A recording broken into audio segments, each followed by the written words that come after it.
Okay, there. Okay, that's it. Okay, this is session number 33 of Genesis in Depth. I'm Dr. John McMath, retired Moody Bible Institute professor. I'm joined here by my friends in Italy and the Philippines and in a variety of other parts of the world. This series in Genesis, along with all of our other series, can be found on YouTube and Facebook. Look under my name or under the LJPF, Lord Jesus Philippine Fellowship, on Facebook. Yeah, we're all over the place. It is getting so it's hard to miss us. But here we are, and this fun thing that we do. Today we'll be looking into the the move of Jacob and his family down into Egypt. This is a very big deal because this is the beginning of the Egyptian sojourn. Uh, we shouldn't call it a captivity because Joseph was in very fine favor with the Pharaoh. And when Jacob and his family came down to Egypt, they welcomed as friends. They were given a choice portion of the delta where they could live their own nomadic style of life in their own area without getting in the way um, of the Egyptians. So overall, it's a very good thing. It was a very good time, an incubation. This is going to last 430 years. We're told in the book of Exodus, I believe it's chapter 12, that it was in the 430th year to the very day from the time Jacob went down to Egypt that Moses led the people out of Egypt. And so the time between Jacob's descent and the exodus from Egypt, 430 years. And that's a good long time. And during much of that time, the sons of Jacob and their descendants held high positions in the overall Egyptian economy. We know that they were literate, that they actually invented an alphabet for the Hebrew language while they were in Egypt. We find examples of that and evidence of the occupation of parts of the Sinai and parts of the Delta by a Semitic people group who apparently spoke Hebrew from very early, from the time of Sesostris II, who is the pharaoh who initially spoke with Joseph. So we have that evidence, archaeological stuff. And I'm not going to bother with that today. That it's interesting, but we're not going to. I'm not going to go there. I think we've done that uh, in another slot and seen some of the evidence from these various places. Today, I want to look at the biblical text itself. So let me see if I can share this. Okay, share. And then I'm going to do this, and that'll be the presenter view. And then escape. Nope, that's the wrong thing. Here we go. Okay. Uh, now I need to come back on. What happened to me anyway? I'm gone. Pin to. Oh my goodness. Yep. Pin to first screen. There. Okay. Now I should be on here.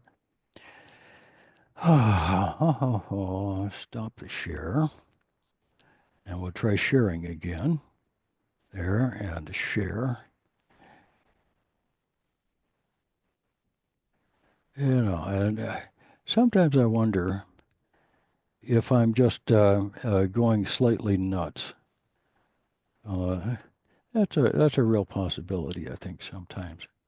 If I share this there and here. Okay, let's see what that does.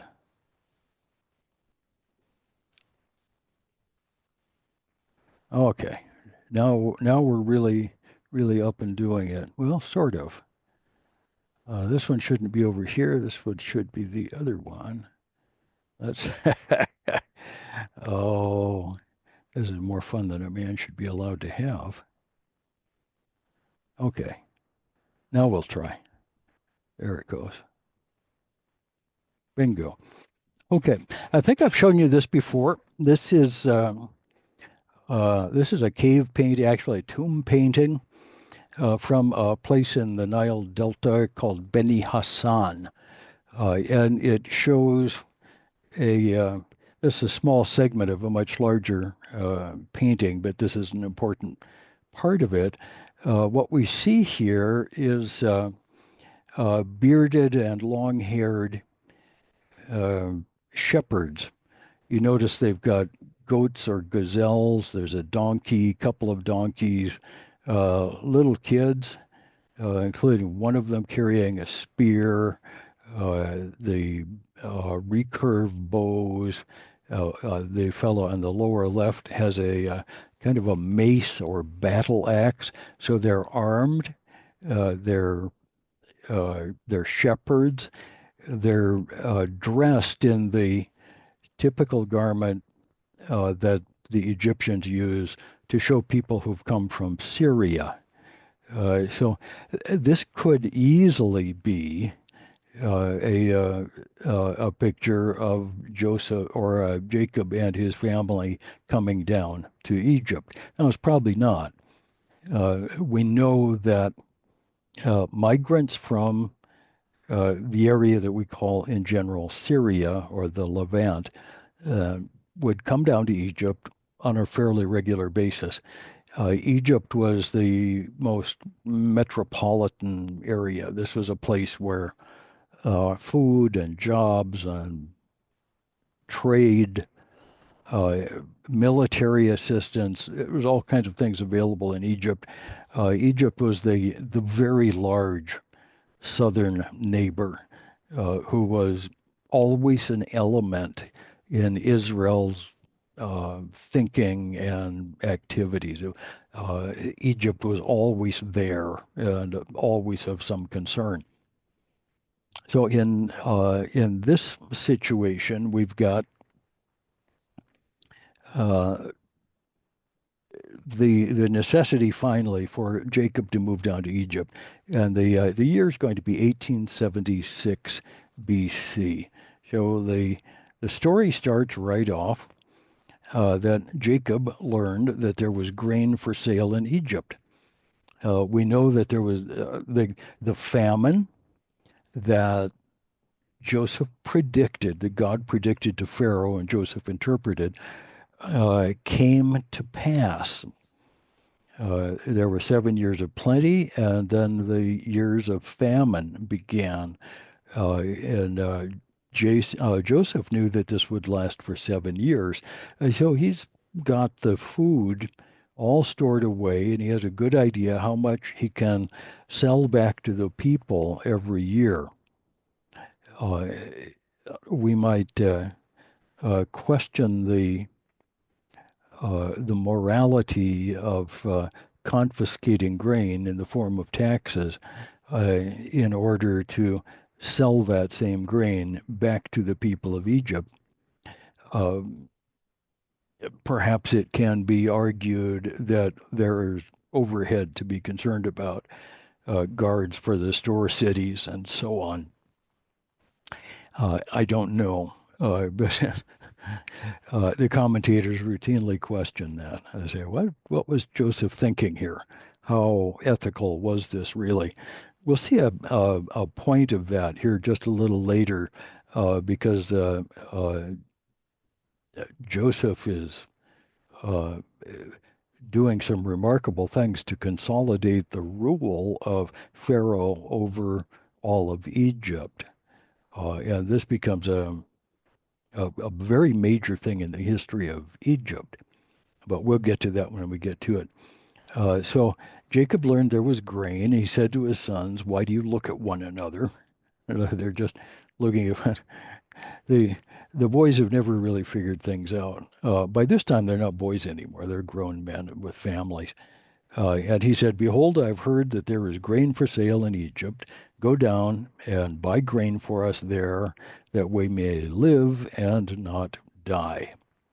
Okay. So Jacob gets to the point that, death is a real option.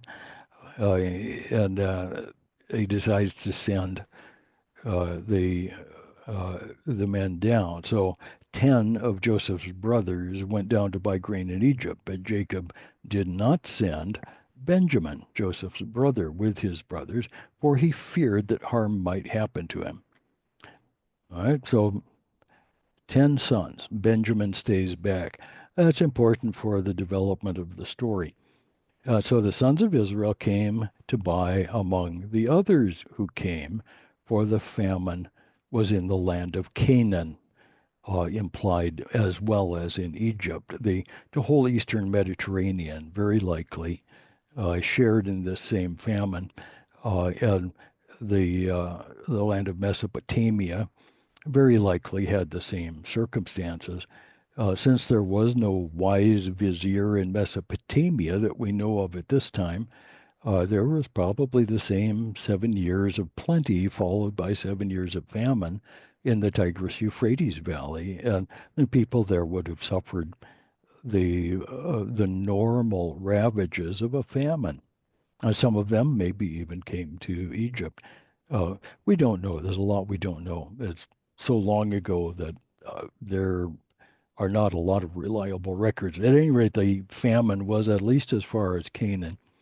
Now, Joseph was the governor over the land. This is a historical note. We've already been told that Joseph was given the second slot in Egypt, a very important person.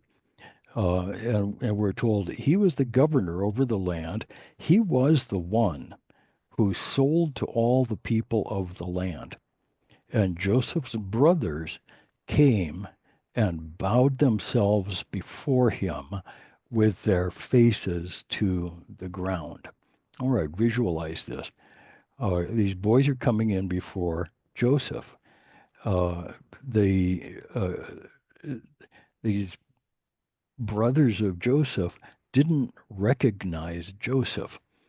This is because Joseph was dressed up as an Egyptian.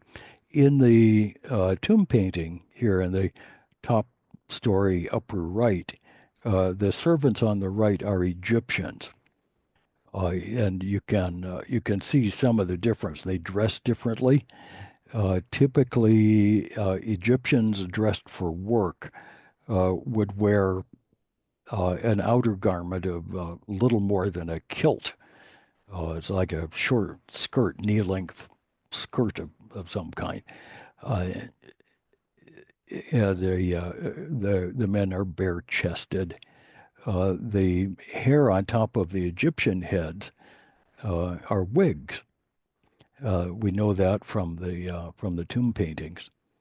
The hair on the heads of the Semites or Syrians is real hair. You can see their beards. Uh, some have argued that this one Egyptian seems to have a tiny little goatee at his chin. And I haven't seen the painting up close, so I can't comment. But I guess that's a possibility. It's kind of cute. The hieroglyphs up above in the upper right identify this as a group of Semites come down from Canaan. The brothers bowed down, and when we look at that, it's rather amazing. They bowed themselves before him with their faces to the ground. That's an attitude of submission to a ruling power. It's a very great deal for independent-minded people like the nomadic peoples of the Middle East to bow down in front of anybody. Uh, and it has very great significance for them. It's a political submission, uh, a very, very great deal. And uh, Joseph saw his brothers and recognized them. All right. But he treated them like strangers. Uh, he treated them like strangers and spoke roughly to them. Uh, Commentators wonder why Joseph does this. There are a lot of different answers. I don't think anything is certain. Um, some have suggested that Joseph is seeking a kind of vengeance on his brothers. I think that would be fair. And so to put them through a little bit of suffering seems only right. A little bit of uncertainty, get them trembling in their boots just a bit. Uh, at any rate, Joseph certainly realizes that this appearance of his brothers and their bowing down to him is the fulfillment of the first part of his dreams. Way back when he was still in Canaan, the dreams that got him in so much trouble, the dreams of the my sheaf and your sheaves all bowed down to mine. Okay, that that didn't make the brothers happy at the time, and yet here they are. Their sheaves are bowing down to his. They're all bowing down to Joseph. They don't know that this is Joseph. If they did, I'm not sure what they would have done. And I'm not sure that Joseph knows what they would have done. I think Joseph still suspects them. Uh, but at any rate, commentators go all over the place with this.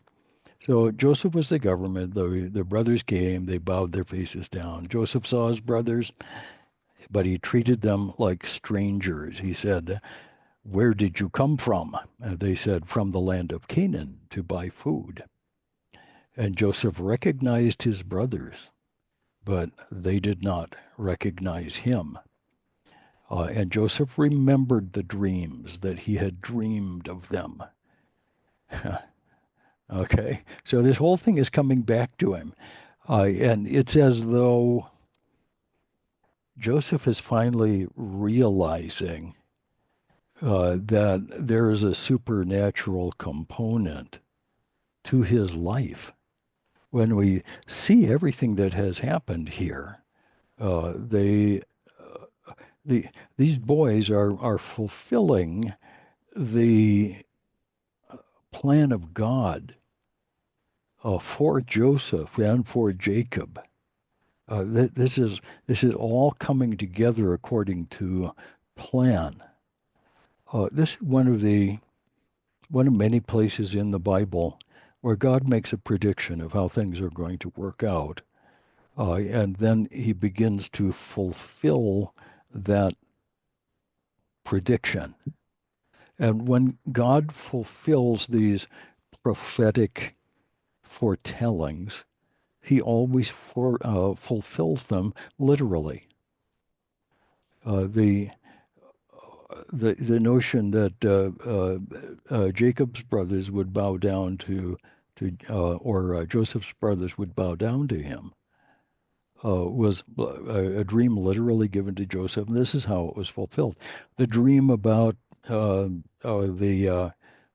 chief baker and the cupbearer, one being hanged and the other restored, was literally fulfilled. The dream of Pharaoh of 7 rich and 7 poor years, literally fulfilled.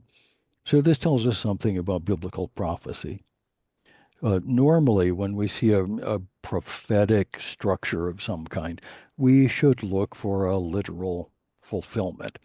We're not always going to find a literal fulfillment. Sometimes the The prophecy hasn't been fulfilled yet, and we can't really understand it. When we come to something like that, we should assume that when the literal fulfillment happens, we will recognize it. God hasn't given us predictions so that we could plan out our retirement programs more efficiently or whatever. He's he predicts the future in order that when we see it, we will know that he is God. And this is one of those places. We see it all the way through Scripture. This is not a common event, but it happens often enough that we should make note of it. So Joseph decides to play them for a while. He says, "You are spies. You've come to see the nakedness of the land." They said to him, "No, my lord, your servants have come to buy food. We are sons of one man. We are honest men. Your servants have never been spies." Okay, they're confused. And he said to him, "No, it is the nakedness of the land you've come to see." And they said to him, "We, your servants, are 12 brothers, the sons of one man in the land of Canaan. And the youngest is this day with our father. One is no more." And that, of course, would be Joseph. But Joseph said to them, "It is as I said to you, you are spies. By this you shall be tested. By the life of Pharaoh, you shall not go from this place until your youngest brother comes here." Okay, well, that would be Benjamin. And Jacob is not going to let Benjamin go. "Send one of you and bring your brother while you remain confined, that your words may be tested, whether there is truth in you. Or else, by the life of Pharaoh, surely you are spies." And he put them all together in custody for 3 days. So 3 days in the hoosegow, yeah, in a pit someplace, because Joseph has the power to do that sort of thing. And this, again, is very interesting. It's Joseph taking revenge on his brothers. He's doing this um, perhaps to let them know just how much power he really has. Um, as difficult. But on the third day, he said to them, "Do this and you will live, for I fear God." Interesting statement. It's a line that is sometimes in the Old Testament used in the mouths or to describe Gentiles who are believers. He says, "I fear God." Uh, if you are honest men, let one of your brothers remain confined where you are in custody, and let the rest go and carry grain for the famine of your households. Bring your youngest brother to me, so your words will be verified, and you shall not die. And they did so. Then they said to one another, "In truth, we are guilty concerning our brother, in that we saw the distress of his soul when he begged us, and we did not listen. That is why this distress has come upon us." And Reuben, who tried to stop this earlier, answered them, "Did I not tell you not to sin against the boy? But you didn't listen. So now there comes a reckoning for his blood." All right. So this is a good thing. The brothers of Joseph have always felt guilty for selling him into slavery, and they should. That was really a terrible thing.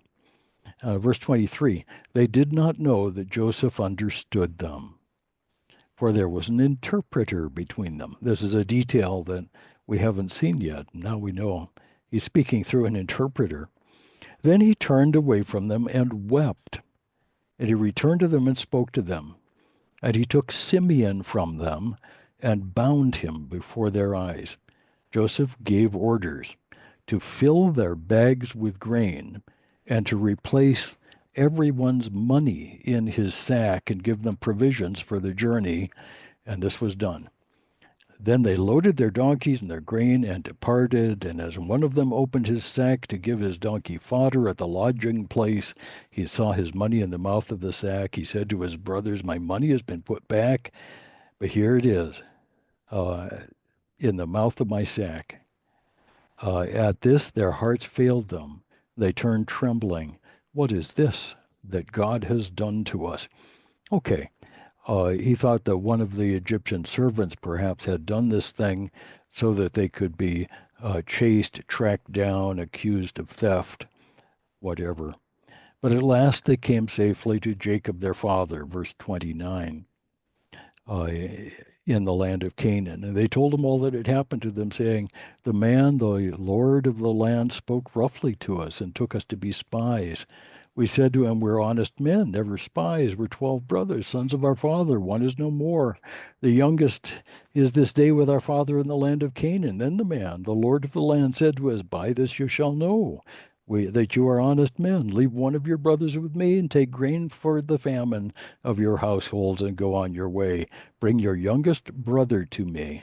Then I shall know that you are not spies, but honest men. And I will deliver your brother to you, and you shall trade in the land. Okay, that's a restating of what Joseph has promised. As they emptied their sacks, behold, every man's bundle of money was in his sack. When they and their father saw the bundles of money, they were afraid. And Jacob their father said to them, you've bereaved me of my children. Joseph is no more, and Simeon is no more. And now you would take Benjamin. All this has come against me. Then Reuben said to his father, kill my 2 sons if I do not bring him back to you. Put him in my hands, and I will bring him back to you. But he said, my son shall not go down with you, for his brother is dead, and he is the only one left.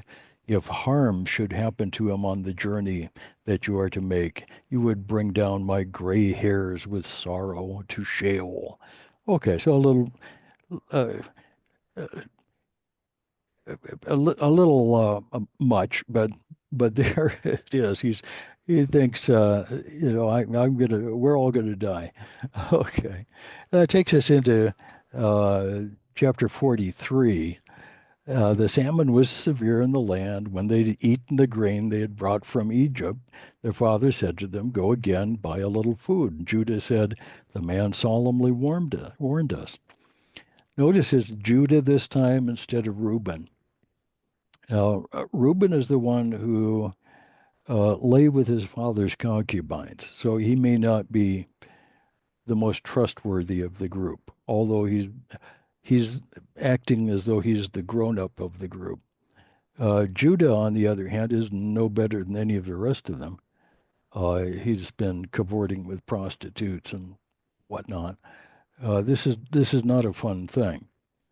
Um, The man solemnly warned us, you're not going to see my face, and yes, your brother's with you. And if you will send our brother with us, we will go down and buy you food. But if you will not send him, we will not go down. For the man said to us, you shall not see my face till your brother is with you. And Israel said, verse 6, why did you treat me so badly as to tell the man that you had another brother?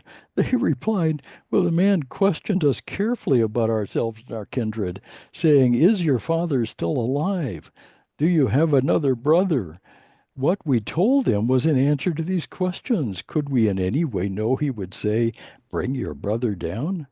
And Judah said to Israel his father, send the boy with me, and we will rise and go, that we may live and not die, both we and you and also our little ones. I will be a pledge for his safety. From my hand you may require him. If I do not bring him back to you and set him before you, then let me bear the blame forever. Well, that's interesting. As some have made the point that Judah is the son of promise, the Messiah will come through his line, that perhaps the taking of the guilt for the whole group is a prefiguring of the work of Christ. I don't really see that, but there are some who like that. I'm, if you want to preach that, I'm Yeah, that's perfectly okay. At any time the work of Christ is preached, I think is good. But I'm not sure that that's what Judah has in mind or what the Bible really means. Uh, and his father, so, okay, you're going to blame me. If we had not delayed, we would have returned twice now. Then their father Israel said, if it must be so, then do this. Take some of the choice fruits of the land in your bags. Carry a present down to the man, a little balm, a little honey, gum, myrrh, pistachio nuts, uh, and almonds. They must have been rare in Egypt. I don't know. Then take double the money with you. Carry back with you the money that was returned in the mouth of your sacks. Perhaps it was an oversight. Take also your brother, and arise, go again to the man. May God Almighty grant you mercy before the man. May he send back your brother and Benjamin. As for me, if I am bereaved of my children, I am bereaved. So Jacob is quite dramatic about it all. Again, this is quite a scene. This is Jacob coming face to face with the results of his life, yet he's not happy with it. When Joseph saw Benjamin with them, now we see the movement, uh, and yeah, this is uh, this is moving quickly. He said to the steward of his house, bring the men into the house, slaughter an animal, make it ready, for the men are to dine with me at noon. And the man did as Joseph told him, brought the men to Joseph's house. The men were afraid because they were brought to Joseph's house. They said, it is because of the money which was replaced in our sacks that we were brought in, so that they may assault us and fall upon us and make us servants and seize our donkeys. Like the Egyptians needed donkeys. So they went up to the steward of Joseph's house and spoke with him at the door of the house. And he said, oh, my lord, we came down the first time to buy food. When we came to the lodging place, we opened our sacks, and there was each man's money in the mouth of his sack, our money in full weight. So we brought it again with us, and we brought other money down with us to buy food. We do not know who put our money in our sacks. He replied, peace to you. Do not be afraid. And this is interesting. Your God and the God of your father has put treasure in your sacks for you. I received your money. Then he brought Simeon out to them. And when the men had brought the men into Joseph's house and given them water, they had washed their feet, he had given their donkeys fodder, they prepared the present for Joseph's coming at noon, for they heard that they would eat bread there. When Joseph came home, they brought into the house to him the present that they had with them, and bowed down to him to the ground. And he inquired about their welfare and said, is your father well? The old man of whom you spoke, is he still alive? They said, your servant, our father, is well. He is still alive. Okay, and they're not suspicious yet. They bowed their heads and prostrated themselves. There it is again. And he lifted up his eyes and saw his brother Benjamin, his mother's son, and said, is this your youngest brother of whom you spoke to me? God is gracious to you, my son. Then Joseph hurried out, for his compassion grew warm for his brother. He lost control of himself. He's about to grab his brother and give him a big bro hug. And, they're going to love on each other. And he can't do that. So he sought a place to weep. He entered his chamber. Then he washed his face, came out, and controlling himself, he said, serve the food. They served him by himself, and they by themselves. And the Egyptians who ate with him by themselves, because the Egyptians could not eat with the Hebrews. That's an abomination to the Egyptians. So you've got the Egyptians in one corner, Joseph all by himself, not with the Egyptians, and then the Hebrews all by themselves. Joseph has got his own corner. A very strange session, and They sat before him, the firstborn according to his birthright, and the youngest according to his youth. And the men looked at one another in amazement. Portions were taken to them from Joseph's table, but Benjamin's portion was 5 times as much as any of theirs. And they drank and were merry with him. Okay, so the story continues. It just goes on. And we see uh, the story continuing in chapter 44. He commanded the steward of his house, fill the men's sacks with food, much as they can carry. Put each man's money in the mouth of his sack, and put my cup, the silver cup, in the mouth of the sack of the youngest, with his money for the grain. And he did as Joseph told him. Now, this is yet another trick. The brothers still don't recognize Joseph, but he's not done messing with their minds. So as soon as the morning was light, the men were sent away with their donkeys, and they had gone a short distance from the city. Joseph said to his steward, "Up and follow after the men. When you overtake them, say, 'Why have you repaid evil for good?'" Okay, so they're sending out a guard to stop them. Is it not from this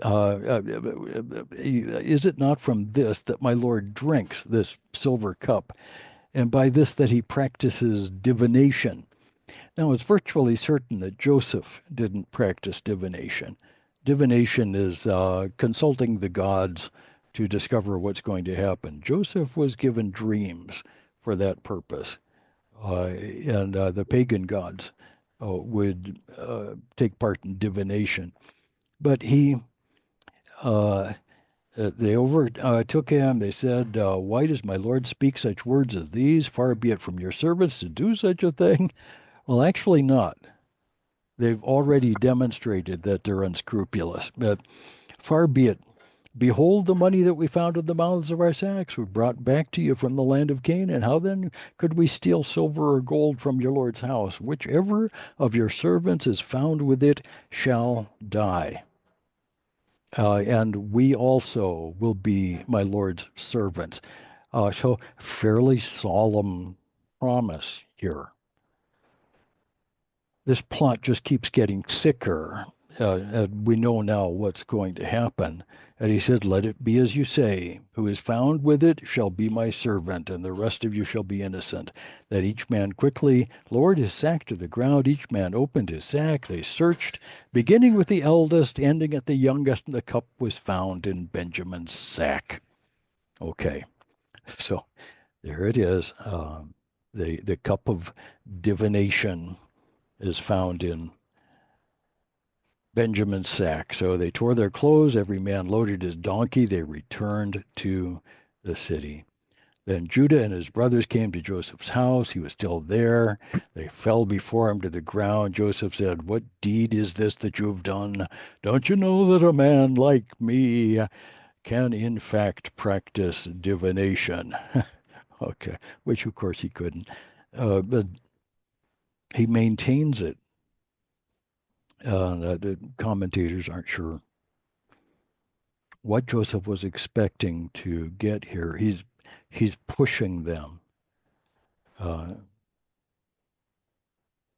and Judah said, "What shall we say to my Lord? What shall we speak? How can we clear ourselves? God has found out the guilt of your servants.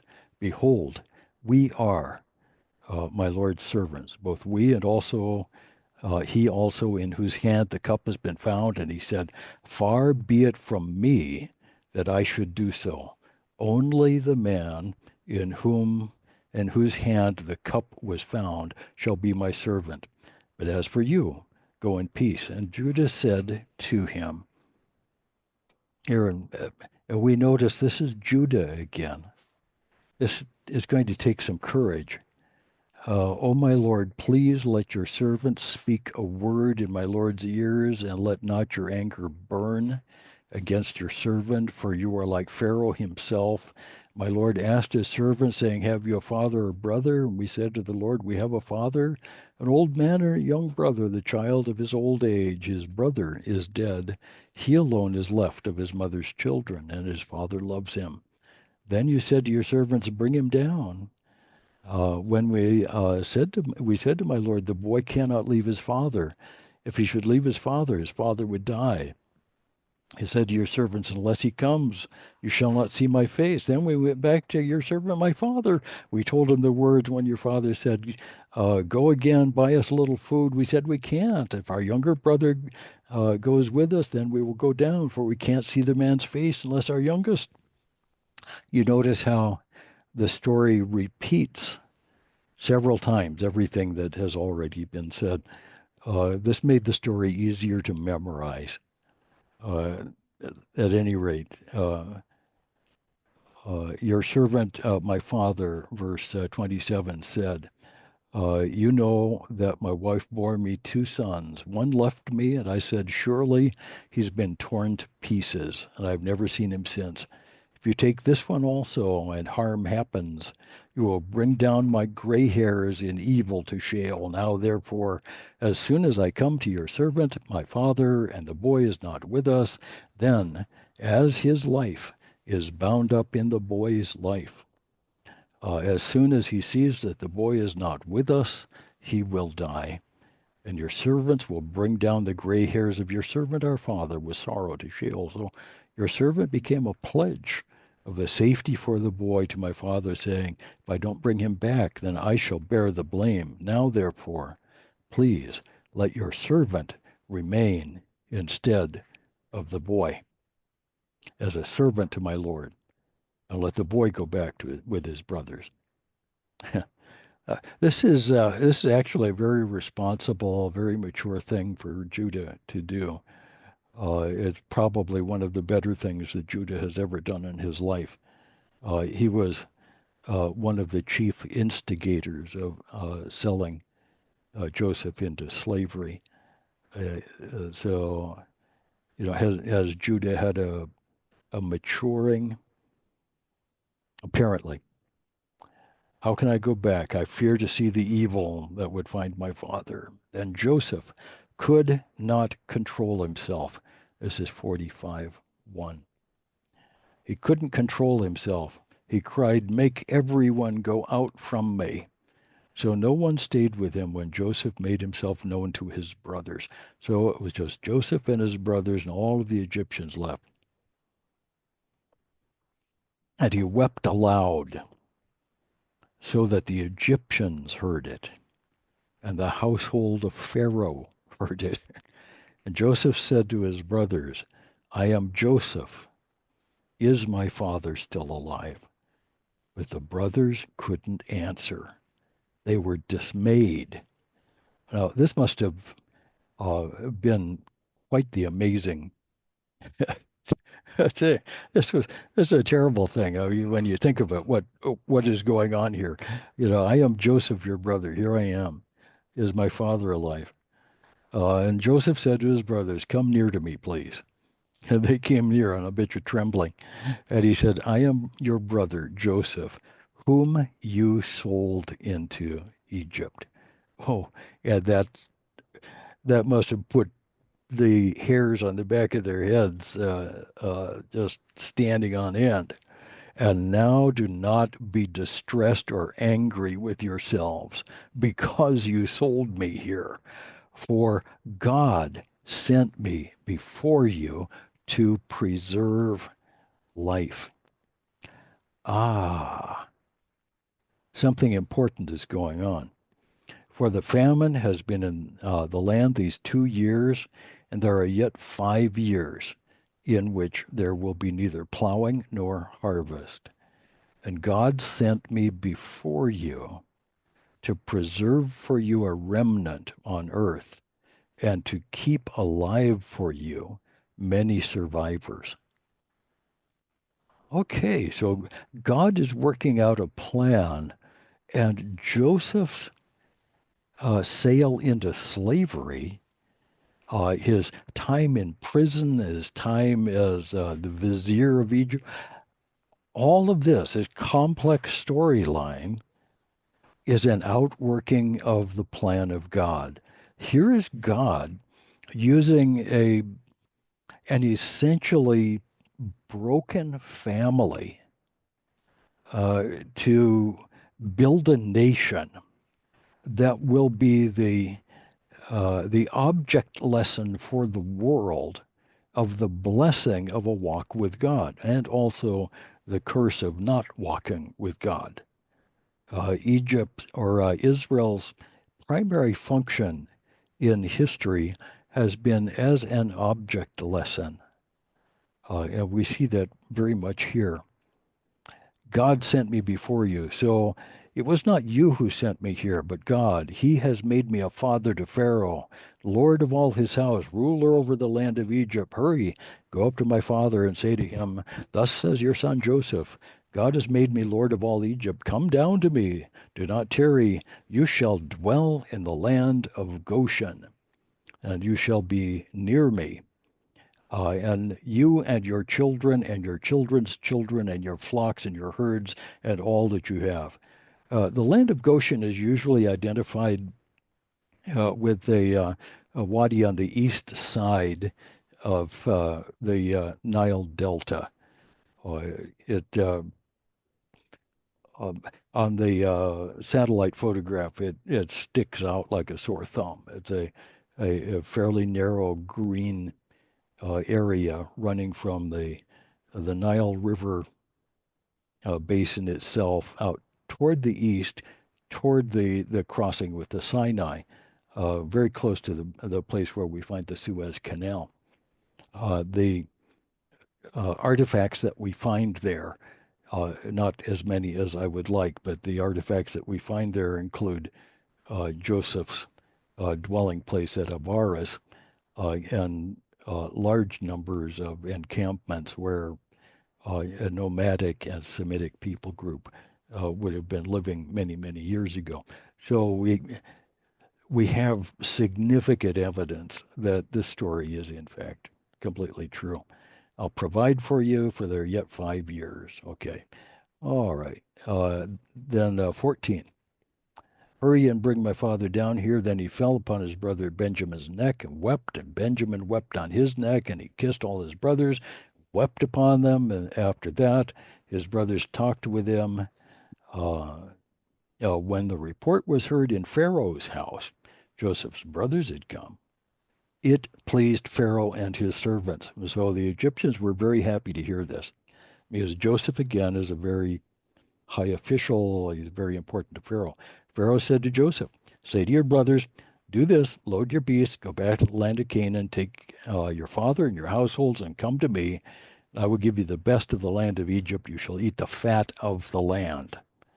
And you, Joseph, are commanded to say, do this, take wagons from the land of Egypt for your little ones, for your wives, and bring your father, and come, have no concern for your goods, for the best of all the land of Egypt is yours. Okay, you can leave your tents behind, you can leave your old worn out stuff, just come on down. So the sons of Israel did so, and Joseph gave them wagons according to command. To each of them he gave a change of clothes. To Benjamin he gave 300 shekels of silver and 5 changes of clothes. He likes Benjamin. To his father he sent as follows: 10 donkeys filled with good things of Egypt, 10 female donkeys loaded with grain, bread, provision for his father on the journey. Then he sent his brothers away, and they departed. He said, do not quarrel on the way. Even at this point, Joseph knows who these men are. So he said, don't quarrel. Then he went out of Egypt and came to the land. They went out of Egypt, came to the land of Canaan, and they told him, Joseph is still alive. He is ruler over all the land of Egypt. And his heart became numb. He didn't believe them. But when they told him all the words of Joseph, and he had said to them, and when they saw the wagons that Joseph had sent, the spirit of their father revived, and Israel said, it is enough. Joseph, my son, is still alive.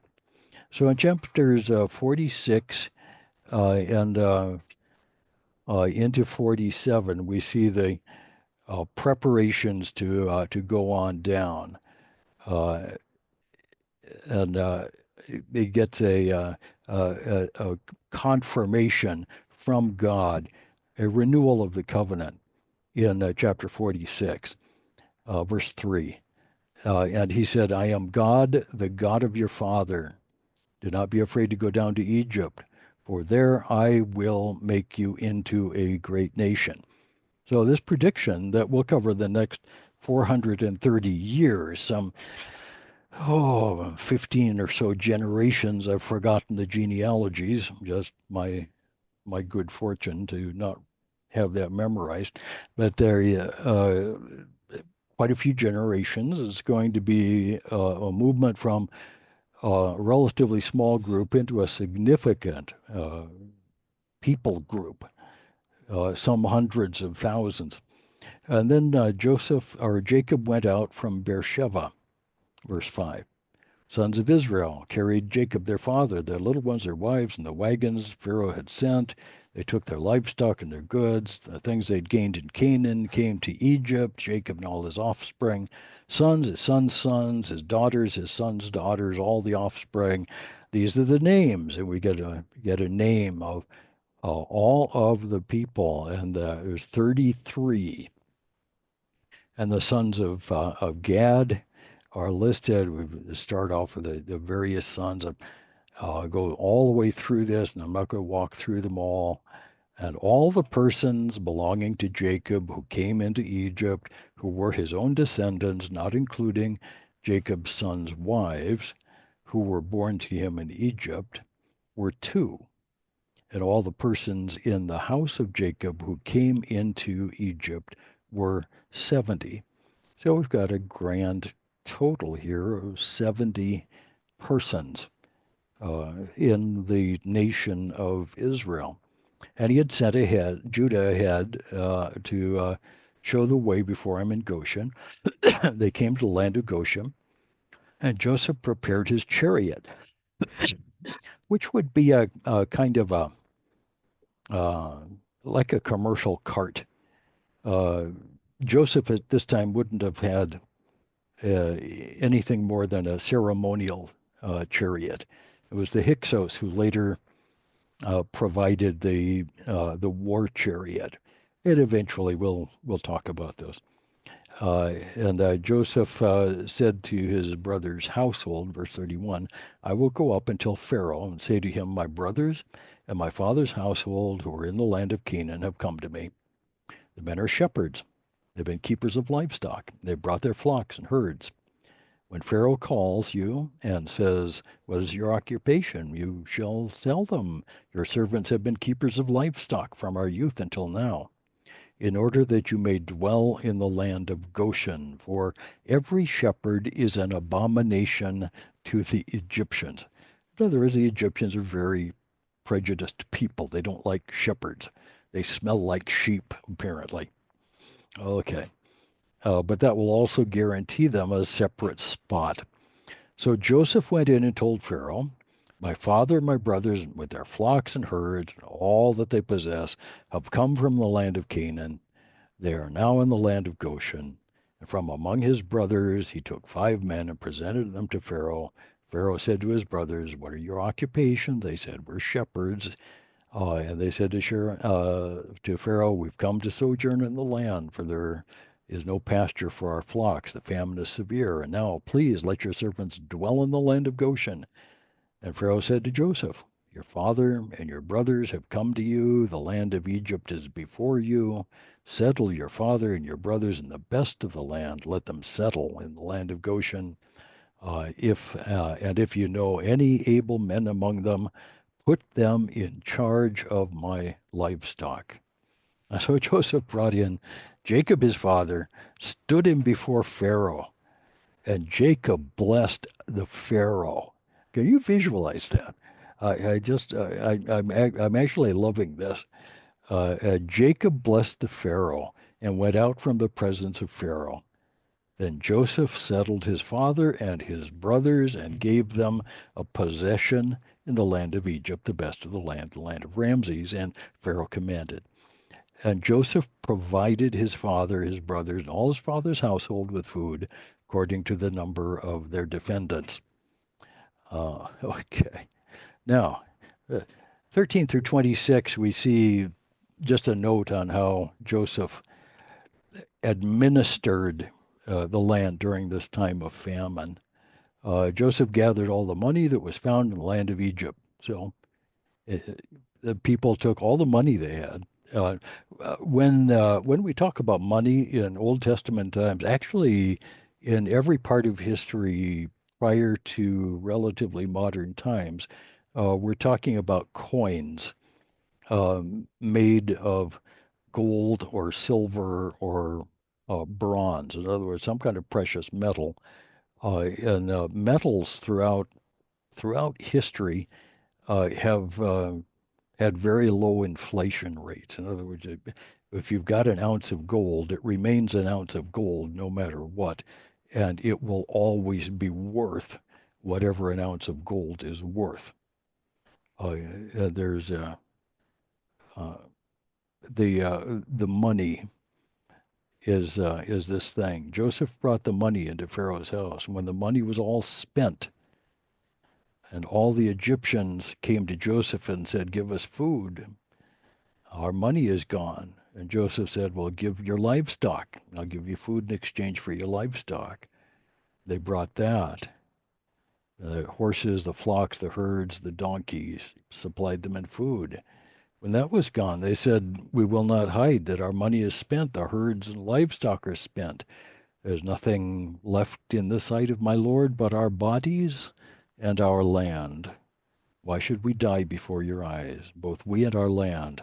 Buy us and our land for food, and we, with our land, will be servants to Pharaoh. Give us seed that we may live and not die, and that the land may not be desolate." Okay, this is a this is an amazing thing. What we have happening here is the centralization of Egyptian government. This apparently happened quite early. This date around 1876 BC, prior to the Hyksos period. This centralization of the government in the region near Avaris, which is not far from modern Cairo, uh, will make it possible for the Hyksos to conquer the land. That that's an unintended consequence, I suppose, but it's not outside of God's knowledge. Uh, so again, commentators wonder how ethical was it for Joseph to centralize the pagan government of Egypt, uh, and I suppose that's a good question, and the ethics question needs to sit next to the question of God's ultimate purpose.